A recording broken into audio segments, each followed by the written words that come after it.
المربع اللي امامنا ده عبارة عن 5 فدان، مربع جنب من اجناب المزرعة، عبارة عن 5 فدان، عليه مشروع للانتاج الحيواني مرخص بالكامل. طبعا الارض اللي امامنا ديت ده مرعى كان بيتزرع برسيم حجازي بيخدم على المشروع.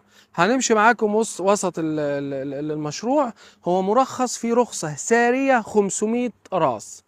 يلا نخش نشوفه من الداخل.